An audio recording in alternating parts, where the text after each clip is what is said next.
ये कहना कि इतने दिनों के बाद आए, ये पूरी तरह सही नहीं है। मैं अपने क्षेत्र में ही सारा समय बिताया। उस समय में जेल की अवधि भी जो है 90 दिन की, वो भी अपने क्षेत्र की ही जेल में बिताया हूँ। मैं षड्यंत्र किया गया, मेरे पैरों में बेड़ियां डालने के लिए जंजीर डाल दी गई, मेरा हौसला तोड़ने के लिए बर्बाद किया गया हर तरह से। इस 5 साल, 4 साल, 4.5 साल, इस मध्य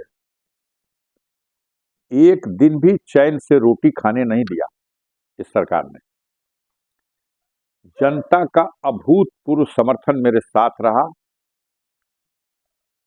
और ऊपर वाले की कृपा है कि मैं जीवित हूं। मेरे जगह पे कोई दूसरा होता तो हतोत्साहित होकर के शरीर प्राण त्याग देता, लेकिन मैं दूसरी मिट्टी का बना हूं।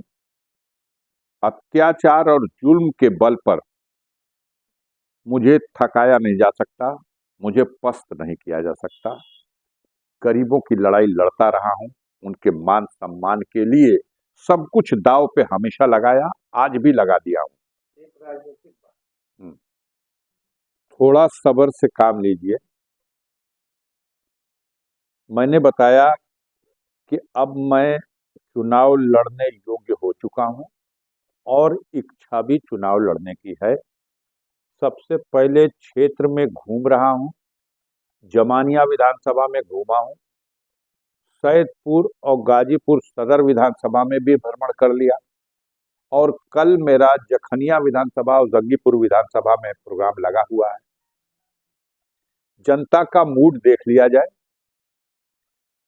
चुनाव लड़ने का जो सवाल है, मैं 10 चुनाव लड़ चुका हूं और इतिहास पढ़िएगा तो 4 बार शुरू का चुनाव कम्युनिस्ट पार्टी के सिंबल पे ही लड़ा था।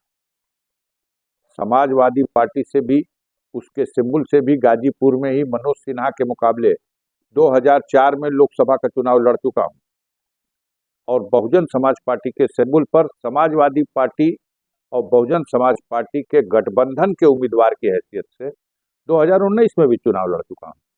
आगे क्या होगा, हमारी तो चिंता आप सबको है, ये बड़ी अच्छी बात है। थोड़ा चिंता उन लोगों की भी कीजिए कि अब कौन लड़ने आएगा।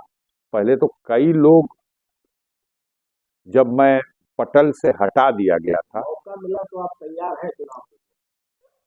भाई मौका मिला तो हम तो कह रहे हैं, हम उसी संभावनाओं को देखते हुए ही तो क्षेत्र की जनता के बीच में, अगर मेरे लिए आज भी उसकी रजामंदी है और मुझे तो जो उम्मीद लेके गया था उससे 10 गुना ज्यादा जनता के बीच में हमारे लिए जो सहानुभूति और मोहब्बत देखने को मिली, मैं 10 चुनाव में आज तक कभी ऐसा नहीं देखा था। उस बार भी कि अगर आमने सामने हमारी मनोज सिन्हा से लड़ाई हुई तो वो गणना कराने नहीं आएंगे।